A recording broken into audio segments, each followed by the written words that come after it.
Seja bem-vindo ao Vem de Carona. Hoje vamos rodar pela cidade para mais um bate-papo especial, trazendo, claro, histórias, novidades, muita conexão com você. Tudo isso com o apoio da Caio Mitsubishi Motors de Chapecó, concessionária da Mitsubishi, onde você encontra veículos lançamentos 2025, modelo já 2026, conforto, segurança e tecnologia. Agende já o seu test drive.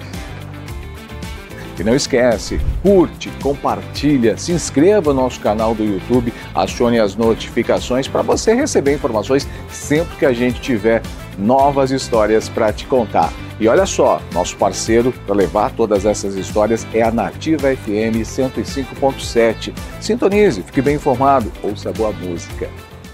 O nosso quadro Vem de Carona dessa edição já está no ar, meu convidado já está aqui. Eu vou chamar de, primeiro, Eduardo Mascarenha e também o Xaropinho. Hoje duas personalidades aqui de carona comigo, Vem de Carona. Que prazer, viu? Prazer todo meu, Jucinei. Que Deus abençoe. Obrigado pela oportunidade de falar um pouco da carreira da gente. Que legal, que prazer. E o Xaropinho, claro... Também tô aqui, tô dormindo. Ele chegou de viagem agora há pouco, né? Chegou, tá cansado.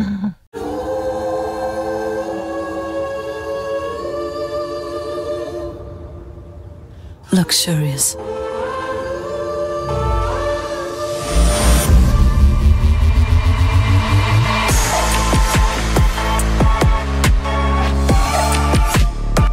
O mercado de luxo tem um novo protagonista.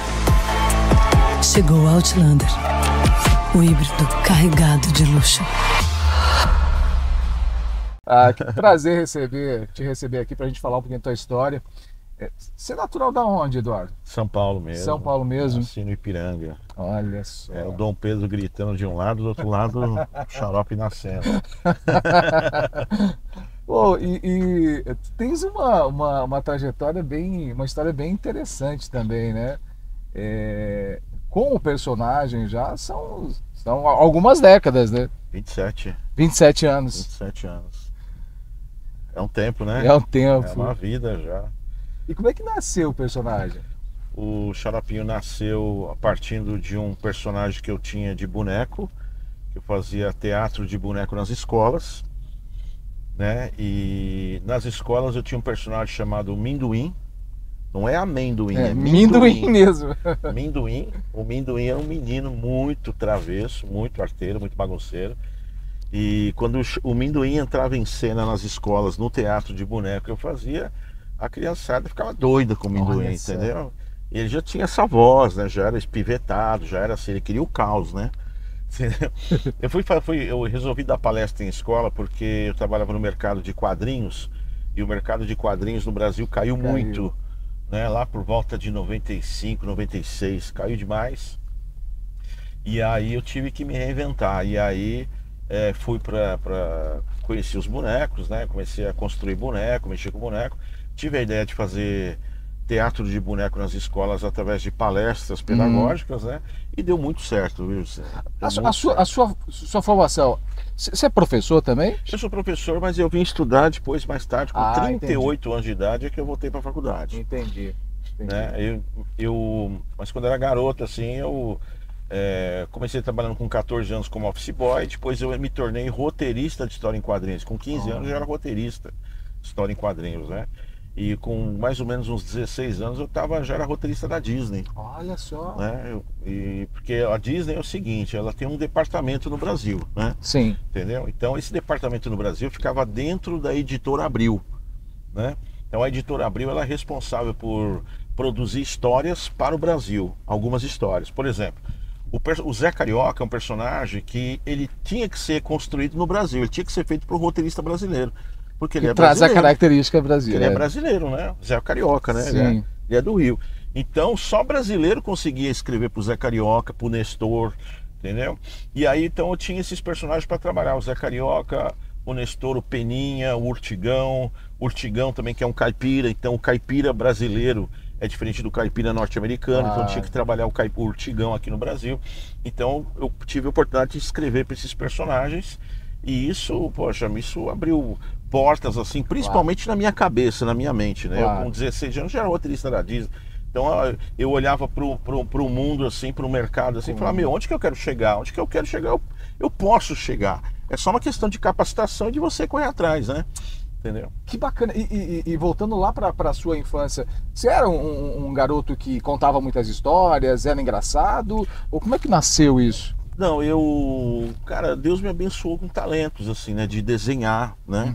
Então de talento musical, então eu sou uma pessoa que sou músico, né? Então desde garoto, assim, mexendo com música, mexendo com desenho, com pintura. Então a arte faz parte desde a infância. Desde sempre, né?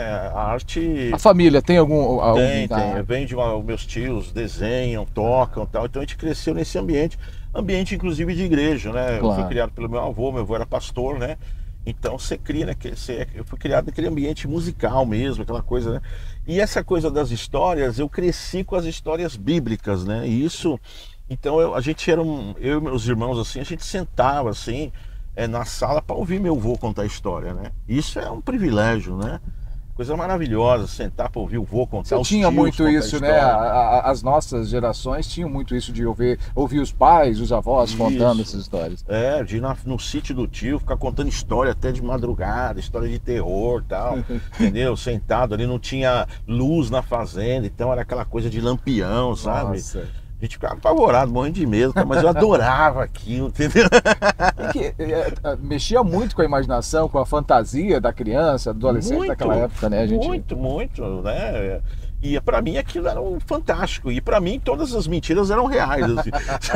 Eles contavam de lobisomem, de mulas em cabeça, mas as histórias bíblicas elas tinham um peso muito forte na minha vida, no sentido de ver que Deus realizava coisas impossíveis, né?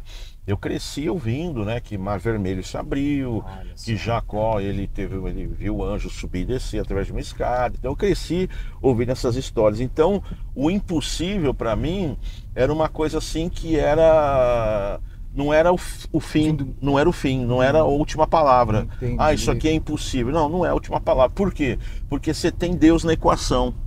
Você entendeu? E quando você traz Deus para a equação, você arrebenta os limites. Inclusive, eu já quero chegar nesse contexto, porque eu acho muito importante a forma com que você leva a palavra de Deus para as pessoas, usando o humor, o personagem, para se comunicar, para conversar com as pessoas.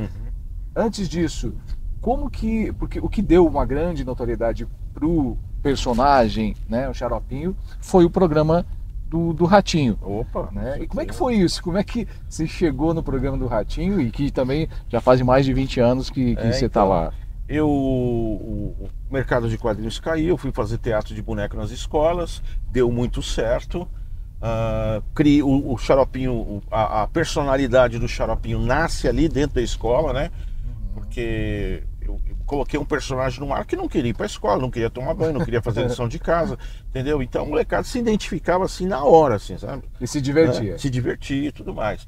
Mas aí eu passava a mensagem que eu queria passar, que era uma mensagem para você escovar dente, para você não comer tranqueira, para não sei o quê, para você obedecer pai e mãe, não sei o quê, mas com muito humor. E aí eu fui fazer uma escola perto da TV Record. E o Ratinho tinha acabado de chegar na Record, entendeu? Então, ele chegou na Record e eu fui fazer uma escola perto da Record. E na volta, um funcionário meu ficou insistindo, para aí na TV Record que eu vou mostrar seus bonecos. Meus bonecos eram bonitos, né, e tudo mais. Né? E aí eu, um pouco contrariado, parei na porta da Record. Por que contrariado? Porque eu já tinha tentado. Sim, outras vezes. Outras vezes entrar na televisão, levar meu boneco para televisão sem sucesso, né? Mas nesse dia brilhou uma luz, né, uma estrela, né? E aí eu nem saí do carro, Jusilei, tão desacreditado que eu tava. Falei, cara, quero jantar, vai lá. Então, tá, mostra aí, vai embora. Lá, mostra o boneco, vai logo, já leva o não, a porta na cara e volta pra gente poder ir pra casa. E, cara, ele foi pra Record, pra recepção da Record mostrar meu boneco. Quando ele voltou já com a produtora do programa do Ratinho. Ele já trouxe a produtora, a mulher foi até o carro, cara, com a prancheta. E inclusive ela é minha amiga até hoje, chama Cláudia do Carmo, né? Olha. E ela pegou assim, o senhor que é o homem dos bonecos? Eu falei, sou eu. Ela falou assim, então eu posso... O senhor quer descer? Tipo assim, eu posso marcar para você vir assistir o programa e entregar o boneco pessoalmente pro Ratinho no ar? Eu quase infartei, né, dentro do carro, né? Eu falei, é claro que pode, anota meu nome. Aí eu falei, posso trazer alguns amigos lá pra trás, quem você quiser. Traz todo mundo. E aí eu levei um monte de amigos, eu levei uns 10 amigos, e no dia seguinte nós estávamos lá na plateia, que não tinha plateia. O programa do Ratinho era tão pequenininho, era um canto assim, com uma mesa, um fax, um computador, e não tinha plateia. Tinha uns caixotes, sinceramente. Tinha uns caixotes que ficavam na frente dele, e eu sentei naquele dia nos caixotes, assim, na frente do Ratinho. Não tinha cadeira, não tinha banco, não tinha nada. E eu fiquei sentado ali com meus amigos, todo mundo meio empinhocado assim, cada um tava com 2 bonecos na mão. Quando começou o programa, nós levantamos uns 20 bonecos, e de repente o Ratinho tinha ganhado uma plateia só de boneco. Aí o cinegrafista enfiou a câmera no meio, aquele monte de boneco, assim, filmou, o Ratinho viu aquela abertura louca, assim, cheia de boneco. E aí ele falou assim, quem é o dono dessa bagunça aqui? Eu falei, sou eu que os bonecos são meus, eu trouxe aí porque eu sou seu fã, não sei o quê.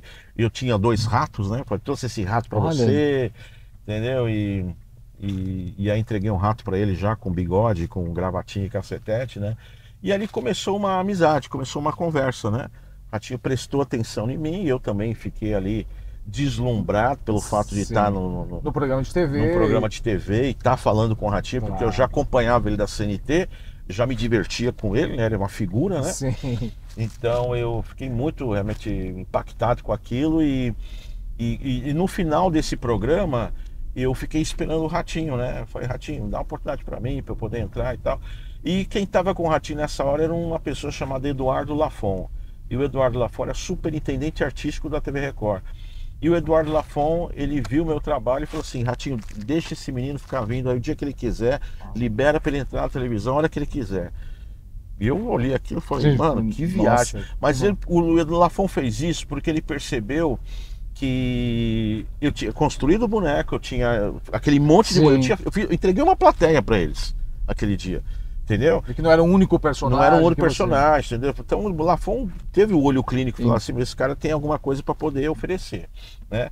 E esse é o segredo, cara. Você ter o que oferecer, velho, entendeu? Aí, entendeu? E aí o Lafon falou, deixa ele vir, e eu comecei a ir pra TV Record. Aí eu conheci o Tom Veiga, que é o Louro José, e ele estreou o Louro José na mesma época, que praticamente pouco antes de mim.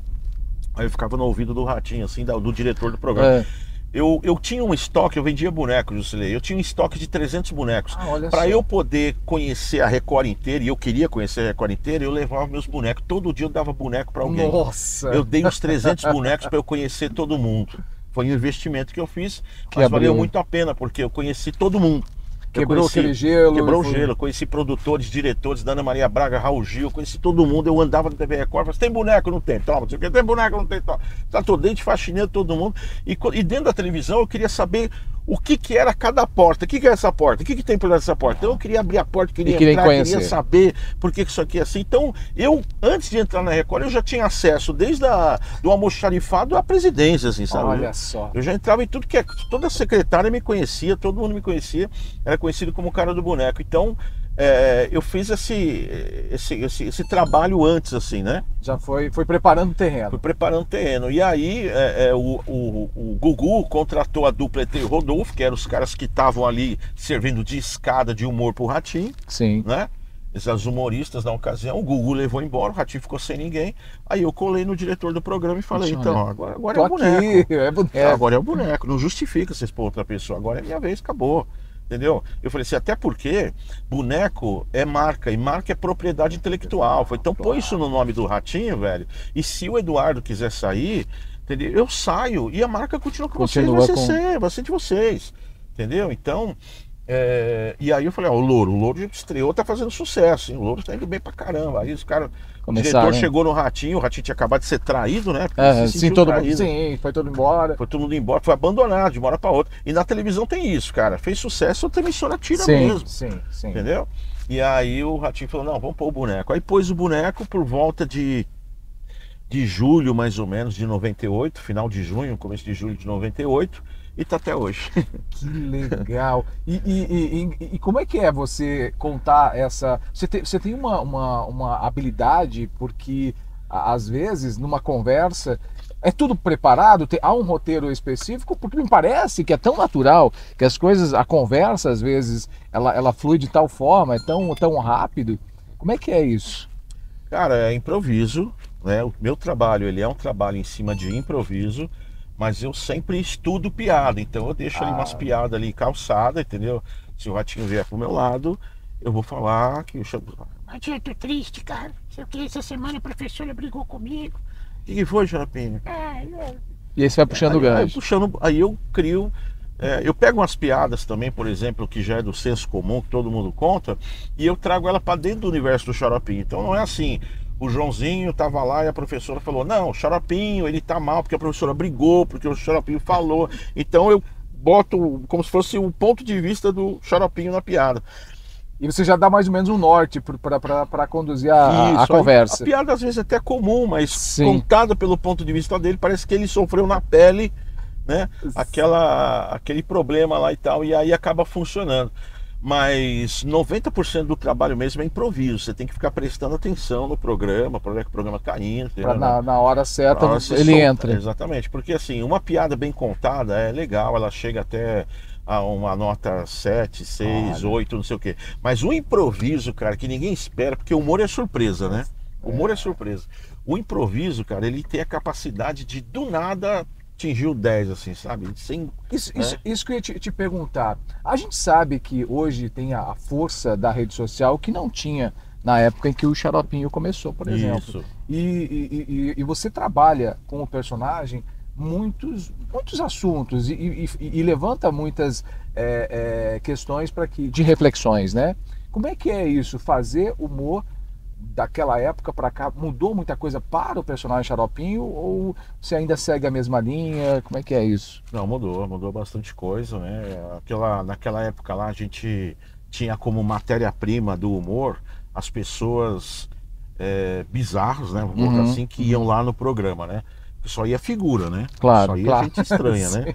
Então, assim, aí então o meu humor era em cima daquilo, né? Aquela estranhice toda, aquela absurdidade, né? O cara que trocou a mulher pela televisão, Sim. né? Entendeu? Coisa assim, né? Então a gente tirava uma onda com aquilo, né? E aquilo acabou, aquilo evaporou. Então, aí evaporou aquilo, aí também sumiu o fato de você tirar um barato das pessoas, aí sumiu uma série de coisas. Aí a gente teve que se reinventar, teve que fazer humor com outra perspectiva, com outra motivação. Ficou mais difícil? Ficou um pouco. Não, assim, depois que você se reinventa, é fácil. Mas na hora da transição, a gente fica perdido. Claro. Né? Fiquei perdido, o Ratinho ficou perdido, a gente não sabia o que fazer, porque de uma hora para outra você, sei lá, falar qualquer coisa podia ser com risco de processo, né?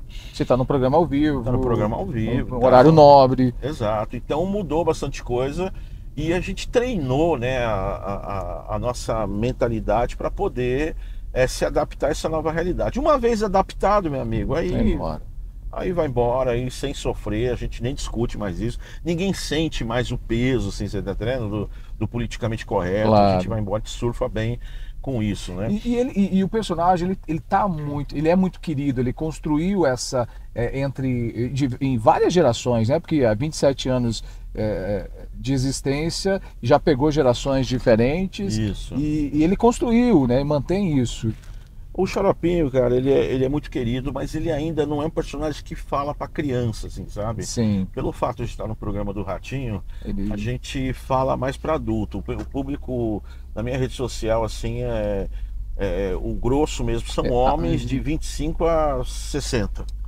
Esse é o maior público que eu tenho, entendeu? Sabe o que eu já ouvi? De que as pessoas estão cansadas de notícia ruim nas redes sociais, na televisão, enfim, nos telejornais. E muita gente diz que a comédia faz com que ou algo engraçado, ou entretenimento, ganhe o seu espaço, inclusive na rede social. Por ser um personagem infantil, mas dizendo verdades para adulto, é uma grande sacada? Eu acho que é por aí. Eu acho que essa é a resposta. O Xaropinho é terapêutico, né? Ele é terapêutico no sentido de trazer leveza para a pessoa, né? Entendi.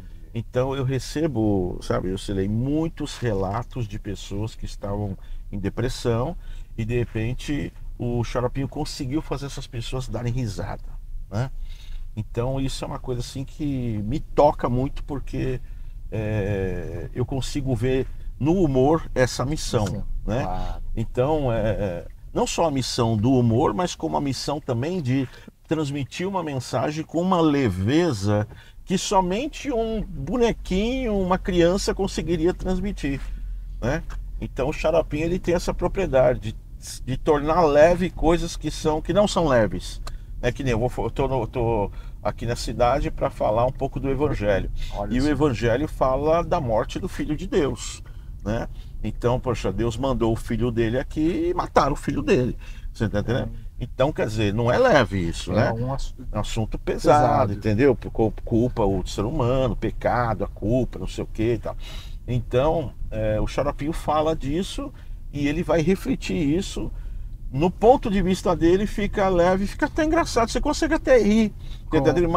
Mas o principal é que a mensagem é passada, e não é passada de uma forma assim, como diria assim, que diminui o valor da mensagem. Não, você Facilita a compreensão. facilita a compreensão, você ri do que o xaropinho diz, entendeu? Mas a mensagem fica, você dá risada, mas você fala, é isso mesmo. Ele tem É que razão. quando provoca o sorriso, quer dizer que você entendeu, né? Você Isso. entendeu a mensagem, então a mensagem ela foi passada. E isso mesmo que eu ia trazer justamente para esse público. Você falou que vem já de um berço também evangélico cristão, e você leva a palavra e essas reflexões da Bíblia para o público, né? Para o público cristão também, exemplo que você está fazendo aqui na cidade. Como é que é isso? Como é que é essa absorção? É isso mesmo? As pessoas interagem, elas levam a sério? Sim, a mensagem do Evangelho é uma só. Você pode passar essa mensagem gritando, você pode passar essa mensagem sisudo, você pode passar essa mensagem de forma dura, e você pode passar essa mensagem de forma leve, entendeu? E até divertida, né? Então essa foi minha opção. Desde que eu me tornei xaropinho, eu levo o xaropinho para as igrejas. Ah, eu ia te perguntar, Entendeu? desde que nasceu ele Desde já... que nasceu, antes do xaropinho nascer, eu já levava boneco para as igrejas. Então eu sempre tive com boneco em igreja. É que o xaropinho é um boneco famoso, mas eu Sim. sempre tive com boneco em igreja. E o boneco é legal porque o boneco ele tem a licença poética de fazer perguntas ridículas. Todo mundo tem vergonha de Sim, fazer pergunta ridícula. Sim. E o boneco pode O fazer. boneco não, ele é incancelável, ele pode perguntar, entendeu? Ele pode falar, entendeu? Ele pode chegar no meio da minha pregação e falar, olha, Jesus, ele morreu na cruz, e o boneco pode gritar, eu não acredito. Sim. Entendeu? Ele pode gritar, Sim. entendeu? Aí eu falo assim, eu não acredito em você, entendeu? Sim. Mas eu existo. Você existe o quê? Se eu tirar a mão de dentro de você, o que acontece? Eu tô lascado. Eu falei, então Deus também. Se você tirar a mão de dentro de nós, a gente também tá lascado. Você entende? Então, Essa... você percebe assim? Então, existe um conceito de educação europeu que está vindo para o Brasil chamado edutenimento, que é educação com entretenimento, que é uma melhor forma de você educar. Você desperta interesse na criança por conta do entretenimento e entra com a educação. E o xaropinho vai um pouco por essa praia aí, sabe? De despertar esse interesse. Todo mundo acha que chegar lá vai ficar rindo de piada do xaropinho. Chegar lá, você toma um litro de evangelho, assim. Você é evangelizado por tabela, você sai até meio torto, assim. Você nem percebe às vezes que você está sendo evangelizado ali. Exatamente. E essa é a intenção, é que realmente a pessoa sinta, né? E... Sinta, perceba, saiba que a vida dela tem valor, que ela é amada, entendeu? Que Deus está aí para poder estender sua mão, para poder trazer dignidade para a pessoa, trazer vida, trazer leveza, sabe? Porque a vida é pesada, né? É pesada, a vida é dura, gente, entendeu? para todo mundo, né? Entendeu? E assim, ela é pesada porque a sociedade que a gente vive criou esse formato de viver com um padrão que é difícil alcançar, né? Entendeu? Então, assim, não Está sempre correndo atrás. sempre correndo, entendeu? Está, né? Uma coisa meio neurótica, assim, tal. Falando em correr atrás, algum projeto novo, algo que está Muitos, nascendo? muitos. O Xaropinho está sempre gravando música nova, a gente está lançando uma revista em quadrinhos agora. Tem os bonecos do Xaropinho que saíram, saiu o relógio do Xaropinho, né? Entendeu? Então estamos colocando uma loja online também no ar. Olha aí. Estou prestes a iniciar um podcast do Xaropinho, né? Então é um podcast insano também, entendeu? Maluquice, né? Entendeu? Que não é nada sério, entendeu? Só de humor mesmo. Então tem bastante coisa acontecendo aí que tá para estourar aí. A gente Que tá pra bacana. E tá acordando aí, hein? Tá acordando. Tá acordando o xaropinho. O que Pô, vocês estão falando aí? quanto trabalho, hein? Você tem bastante coisa pra você, hein? Eu não quero trabalhar. Como não? Eu não aguento mais. Eu quero ficar dormindo em casa. Não, você vai trabalhar, Xaropinho. Você veio aqui pra poder trabalhar também. Já me trouxeram pra cá? Isso, olha o Lucilei. Olha- Ô, tudo bem? Tudo bem com você? Eu tô bem, tô bem. Eu não aguento mais. Como não? Você Eu tava não dormindo quero. até agora. Eu sei, mas eu quero só dar risada, comer churrasco. Você vai comer churrasco aqui, hein? Ah, é? É, Olha aqui tem um bom churrasco. Coisa boa. É isso que eu quero, sorvete, churrasco e cama e dormir. E só alegria. É isso aí, Xaropinho. Mas o seu trabalho é assim, Xaropinho. Ah, é? É, você não precisa se matar, carregar nada, não, rapaz. Pessoal, só de conversar já é um trabalho. É mesmo? É, isso aqui já é um trabalho, Xaropinho. Aí tá valendo a pena. Aí é coisa boa. O povo gosta de você, hein? É, tem gosto pra tudo, né? Você assiste o Ratinho? Eu assisto o Ratinho. Você não tem o que fazer? Respeito o Lucilei, rapaz. Eu sou seu fã. É fã? Eu sou seu Meu fã. Deus, nome do pai do filho do Silvio Santos. Que Silvio Santos, rapaz. Viu? Você me dá um autógrafo depois? Eu jogo, eu dou. Ah, então. Nossa, Tá que- bom. Que autógrafo meu. É fazer o quê? Né? Gosta de você, Xaropinho. Vou morar por ele. Que prazer, gente. Obrigado por recebê-los aqui. Acho que é importante a gente falar um pouco de tudo isso, que atrás de um personagem tem toda essa preocupação com levar também a mensagem, né? Seja ela de Deus, quanto mensagem reflexiva para tudo que a gente vive na vida, né? No dia a dia. Amém. Obrigado. Eu que agradeço, Lucilei, a oportunidade. É Jusilei? Jucinei. Eu agradeço a oportunidade e é um prazer poder estar aqui contigo aqui, bater esse papo agradável. Que Bom, bacana. Deus Obrigado. abençoe. Obrigado.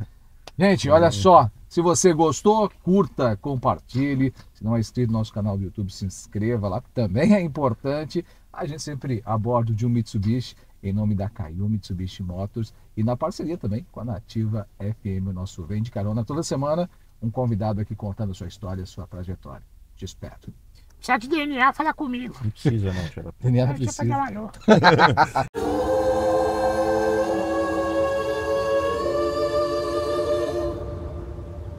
Luxurious.